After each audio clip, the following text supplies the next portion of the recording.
Carlos Pereira, também, qual é o tema que escolhe para início deste programa? Bom, naturalmente que, boa noite a todos, em primeiro lugar, naturalmente que em nome do Partido Socialista e do Grupo Parlamentar do Partido Socialista não poderia deixar de fazer uma referência muito especial à brutalidade da notícia que hoje tivemos conhecimento, do acidente grave que o meu amigo Jacinto Serrão e camarada e deputado da Assembleia da República teve em Lisboa. Um acidente que levou ao hospital e que está num estado que é considerado grave e, naturalmente, que eu próprio, em meu nome pessoal, mas sobretudo também em nome do Partido Socialista, manifestamos uma total solidariedade à família, aos amigos, àqueles que têm acompanhado o Jacinto ao longo destes anos e fazemos votos e temos esperança que tudo aquilo que se está a fazer para que tudo volte à normalidade seja bem sucedido. Nós esperamos que isso aconteça para rapidamente podermos ter o Jacinto nos seus combates com a determinação e a competência que ele nos tem habituado. Eu acho que isso é importante para o Partido Socialista, mas é também importante para a Madeira e esperamos de facto que este mau momento, este momento terrível, cruel, seja ultrapassado rapidamente. É de facto os votos que fazemos e não podia deixar neste programa de fazer isso e esperar que amanhã tenhamos boas notícias. Também naturalmente que não estou aqui para, enfim, comungar das opiniões que são aqui partilhadas pelos deputados, mas neste caso relativamente ao Jacinto Serrão, naturalmente que comungo também daquilo que foi dito em relação a este deputado, de resto que tenho também o prazer de moderar aqui num outro debate com os deputados da Madeira na Assembleia da República, também uma palavra de conforto naturalmente para a família, enfim, do Jacinto Serrão e a esperança de que ele consiga vencer esta batalha. O Partido Socialista, qual é a visão que tem sobre esta questão dos transportes? Bom, em primeiro lugar, dizer que este é um debate muito oportuno. É uma boa iniciativa parlamentar porque estamos a falar de uma matéria muito importante para a região autónoma da Madeira. Estamos a falar de transportes marítimos, julgo que o Gil estava a pensar que era a abordagem dos transportes no global, mas estamos a falar basicamente de transportes marítimos. Sim, a política portuária. Política de transportes marítimos, e essa tem várias nuances que merecem ser não só clarificadas, mas sobretudo é importante que o povo da Madeira, os deputados, percebam aquilo que é a estratégia de transportes marítimos que o Governo Regional quer implementar. E nós temos muitas dúvidas sobre essa matéria, porque houve várias questões que têm vindo a ser levantadas e que não têm respostas consistentes. Eu vou dar alguns exemplos. É óbvio que todos os dias, se falarmos com os empresários sobre um dos problemas que têm no seu dia-a-dia, um dos temas que vão colocar em cima da mesa é, de facto, a falta de competitividade dos transportes, ou seja, a dificuldade que têm em colocar produtos lá fora ou mesmo em importar produtos a preços competitivos. E isso tem a ver, de facto, com um obstáculo significativo que nós temos, que é a operação portuária, o preço da operação portuária, que não é apenas da responsabilidade do operador portuário que lá está, que tem um serviço em monopólio, mas é também da APRAM, que estabelece também um nível de taxas portuárias a um nível elevado. Como sabem, com o Plano de Ajustamento Económico e Financeiro houve um aumento ainda maior das taxas da APRAM, das taxas portuárias. Isso, obviamente, tornou o Porto ainda menos competitivo e agravou os preços dos transportes marítimos. Portanto, isto é um problema muito significativo que tem que ter uma solução. Ou seja, nós não podemos continuar numa ilha em que para termos sair produtos de cá ou entrar produtos, precisamos dos portos e continuamos a ter os portos mais caros do país e mesmo os mais caros da Europa. Ora, é preciso fazer alguma coisa sobre essa matéria e o Governo tem que encontrar soluções. Nem que essas soluções passem pelo orçamento regional, mas é fundamental encontrar soluções. Mas há aqui uma outra questão que quero dizer. A entrada do navio a armas, não sendo a questão central do debate, a entrada do navio a armas veio provar uma coisa. A primeira foi que rapidamente atingiam 10% da cota de mercado de transporte de mercadorias. Isto é muito importante. Ou seja, nós passamos a ter um navio que funcionava num regime completamente diferente, não de carga contentorizada, mas num outro tipo de carga, a preços muito mais baratos e de repente ficou com 10% da cota de mercado. Ora, se ficou com 10% da cota de mercado é que isto fazia sentido existir rapidamente, ou seja, teve um ano e pouco, julgo eu, nesse ano e pouco consegui conquistar 10% da cota de mercado. Isto significa, se continuasse nesta perspectiva, conseguiria conquistar muito mais, porque o preço era bastante vantajoso e conseguíamos trazer mercadorias para cá, como levar para lá, a preços mais competitivos. E há, enfim, garantia de sustentabilidade nesta linha? E, portanto, o que eu quero, eu já chego a essa questão. E, portanto, a questão de fundo é esta. Se foi possível ter um mecanismo que permitiria preços de transporte mais baixos, e isso ficou demonstrado que sim, então o Governo Regional devia de encontrar soluções para garantir que esta empresa ficasse cá. E há aqui, por exemplo, o Governo Regional vou dar uma questão. Vou dar alguns incentivos para que eu vou dar uma nota que me parece muito importante. Por exemplo, o Lobo Marinho tem uma concessão para o Porto Santo. Falo em regime de monopólio, não vamos discutir aqui os termos desse regime, não vem para o caso, embora também tenha a ver com esta política de transportes marítimos, mas tem um regime de concessão e tem uma particular de que não paga taxas à Pram. Não paga taxas à Pram. E, portanto, a pergunta é, está isenta porque é um serviço público, porque é para o Porto Santo, blá, blá, blá, blá, blá, blá. Apesar dos preços, apesar dos preços dos bilhetes para o Porto Santo serem proibitivos, como se sabe. Aquilo é quase uma coisa pornográfica do meu ponto de vista. E a empresa continua a dizer que a linha já está a dar prejuízo. O que do meu ponto de vista não é verdade, porque as contas não mostram isso. Mas isso é uma outra questão, não vale a pena estarmos a discutir. Se eu quero discutir é esta questão, é que, segundo sei, e isso também é uma matéria importante para a senhora Secretária demonstrar se é assim ou não, essa facilidade nunca foi oferecida à Naviera ou outra qualquer que quisesse operar. Ou seja, é preciso encontrar um pacote de benefícios que essas empresas possam ter nesta fase inicial, até terem mercado e poderem ser sustentáveis, para poderem vir para a região. E, portanto, se a Naviera Armas, por exemplo, nessa altura, tivesse isenta das taxas portuárias, a pergunta é se isso também não facilitaria a sua presença cá. Essas ou outros benefícios para garantir que ficasse. Porque há uma coisa que fica certo para todos. Se fizermos um inquérito à população e às empresas e perguntarmos se este era um dado importante para a região autónoma da Madeira, para a sua economia, era obviamente que seria que sim. E, portanto, tínhamos que criar condições para isso. E eu acho que isso ficou por esclarecer. É no dia em que o Naviera Armas ou outro qualquer disser que faz viagens para o Porto Santo a 20 euros. Isso é que é uma chatice, que depois aí vamos ver como é que o Governo resolve este problema, porque isso pode acontecer e talvez esse seja o problema que tem obstaculizado esta questão.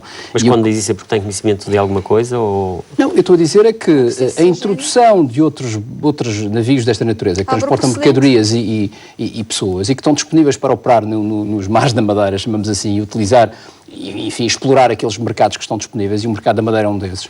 É evidente que o mercado entre a Madeira e o Porto Santo não está disponível, está fechado, como se sabe, uma concessão fechada, e portanto não há a possibilidade de abri-la neste momento, mas a verdade é que um navio qualquer com a dimensão, com a quantidade de navios que tinha o Naviera Armas e com a dimensão que tem, com a possibilidade de transportar pessoas e mercadorias, eventualmente poderia colocar isso à disposição, até poderia fazer, na viagem que faz para o Portimão, poderia passar para o Porto Santo e, portanto, faria um preço bastante inferior àquele que se faz hoje e, portanto, permitindo que as pessoas pudessem viajar a um preço muito mais baixo e não aos preços de 50 e tal euros, que é de facto uma coisa escandalosa. E, portanto, há aqui de facto circunstâncias que, ao serem introduzidas, poderão inclusive revolucionar estas coisas que estamos a falar. E, portanto, é preciso que o Governo tenha coragem para implementar uma política desta natureza. E é preciso, como estamos a falar de transportes marítimos, que o Governo tenha atenção à questão da concertação de preços que existe entre os fretes marítimos. Nós sabemos que existe, ou seja, nós sabemos que existem 2 ou 3 companhias principais que dominam os fretes marítimos e que os preços continuam a um valor elevado, precisamente porque há concertação. E, portanto, essa concertação tem que ser desmontada e o Governo tem que estar atento e tem que evitar que isso aconteça.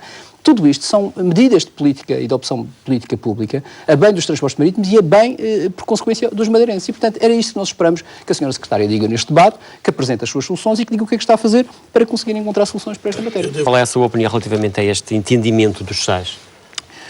Bom, este entendimento é um entendimento que tem origem nos partidos, não é? Quer dizer, este não é um entendimento unipessoal nem dos deputados do PSD, nem do CDS, nem do PS. O entendimento tem origem nos partidos e isto demonstra que estes partidos têm sentido responsabilidade nesta altura relativamente àquilo que são as dificuldades da região autónoma da Madeira. Ou seja, nós estamos numa situação muito difícil, muito complicada. O governo PSD, CDS em Lisboa, apresentou um orçamento de Estado que é, já falámos aqui várias vezes, é um orçamento de Estado violentíssimo para as intenções da Madeira, um orçamento mesmo brutal para as intenções da Madeira, e parece-me que é lógico que os partidos que estão numa região autónoma com as dificuldades que temos, e todos nós sabemos porque é que temos essas dificuldades, não vale a pena estarmos a batalhar sobre essa matéria, que os partidos percebam que os cidadãos que votaram em nós, em todos os partidos, PS, CDS, PSD, esperam sentido de responsabilidade dos deputados e esperam que esse sentido de responsabilidade leve a apresentar soluções comuns que todos nós partilhamos como positivas. E, portanto, o que acabou por acontecer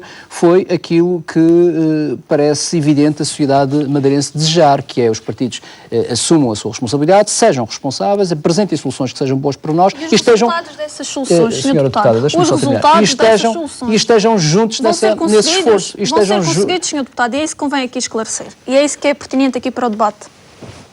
Vamos deixar o Carlos Pereira concluir. E, portanto, estejam juntos nesse esforço e nesse desafio. E, portanto, depois cada um vai assumir a sua responsabilidade do ponto de vista... resultados que consigam ou não, acho positivo cada um assumirá as responsabilidades daquilo que é a sua família política e aquilo que faz a sua família política, não é? Quer dizer, isso já não nos compete, quer dizer, há aqui uma questão de fundo. O Orçamento de Estado e a Assembleia da República tem 230 deputados, nós temos 6. Vamos fazer o que pudermos com os 6. E cada um de nós, junto daquilo que são os seus partidos, fará o esforço necessário para garantir que que os interesses da Madeira estão a ser salvaguardados. Eu vou dar um exemplo. Nós, no quadro da Lei de Defensas Regionais, fizemos um esforço junto do Partido Socialista, porque isso também é preciso trabalhar junto do Partido Socialista, no sentido de que a Lei de Defensas Regionais, tal como estava, não fosse aprovada. E isso aconteceu.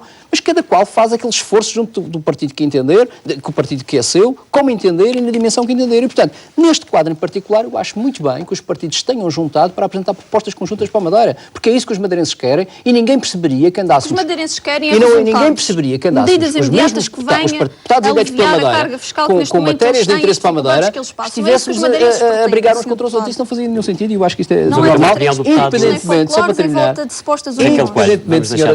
independentemente, senhora deputada, de todas as diferenças que nós temos entre nós. Nós temos muitas diferenças, todos nós. Mas não é isso que está em causa, é que isso não traduz qualquer resultado. A determinada altura, encontrar consensos e assumir esse mesmo consenso. Propaganda. Eu queria só sobre esta matéria. Carlos Pereira, muito rapidamente. Dar uma nota que é importante para as pessoas perceberem o que é que se está a passar nesta matéria da convergência. Isto que se passou com os deputados da Madeira, ou com os partidos da Madeira, face ao Orçamento Nacional, é um bocadinho o que se poderia passar com os deputados, ou com os partidos na Assembleia da República, face à União Europeia.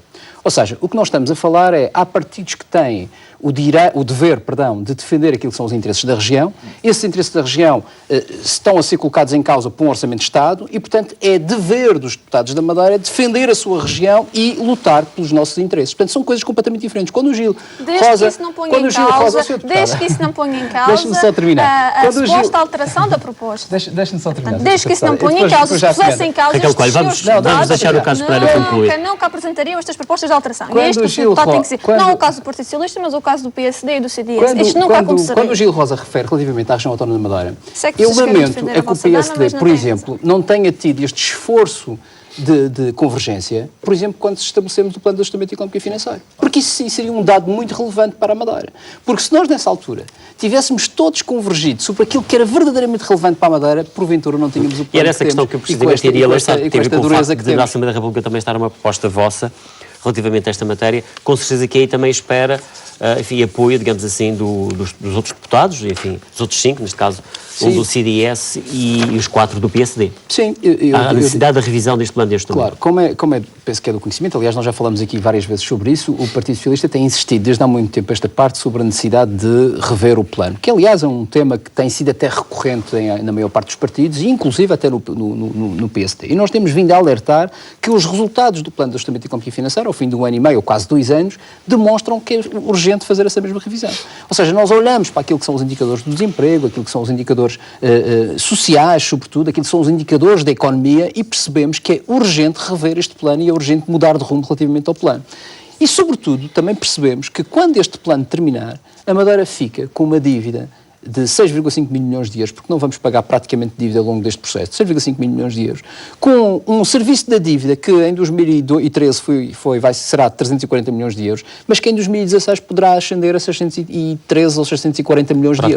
Praticamente as nossas receitas todas. E, portanto, isto é uma situação catastrófica. Portanto, é importante, se nada se fizer, se nada se fizer, essa situação será dramática para a Madeira. E, portanto, o que nós entendemos é que não só é preciso rever já o plano antes do final do mesmo plano, porque ele está de facto a matar a economia e a transformar a vida dos madeirenses num desespero, como é indispensável que este plano, ou com um plano revisto, já planeie aquilo que será a situação da região autónoma da Madeira. E eu queria só dar alguns dados que para nós eram importantes neste projeto de solução que nós temos, que é, por exemplo, era preciso alterar aquilo que é a exigência de limites do déficit. Nós temos exigências de limites do déficit que a República não tem. A nossa exigência de limites do déficit para 2015 já não é de déficit, é de superávit de 0,8%, porque isto não faz sentido. A República continua a discutir déficits de 4% e 5% e nós a mostrar e a enchermos o peito a dizermos que somos capazes de ter um déficit de 0,8% à custa do sacrifício e da austeridade sobre o povo e sobre a Madeira e sobre as famílias. Por exemplo, a revisão dos limites para nós é fundamental.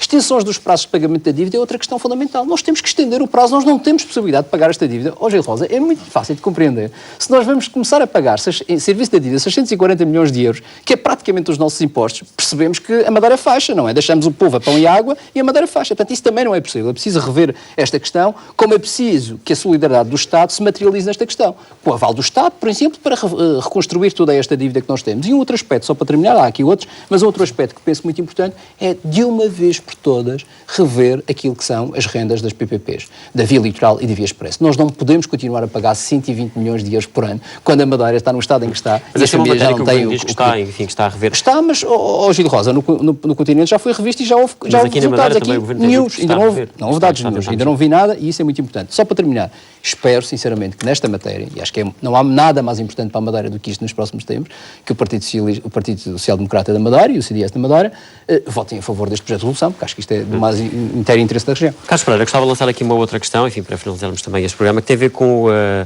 o financiamento dos partidos, o tal chamado jackpot. Foi um assunto que foi novamente, enfim, subiu novamente a plenário esta semana e o Carlos Pereira, na altura, por exemplo, apresentava alguns dados relativamente ao funcionamento dos diferentes parlamentos, dos Açores e também a nível nacional, dando conta que o da Madeira é aquilo que, per capita, digamos assim, sai mais caro. Fala-se muito que os partidos aqui na Madeira reclamam e falam e contestam, mas todos, no fundo, gostam daquilo que recebem no final do mês. Bom, vamos tentar clarificar aqui as posições de cada um dos partidos.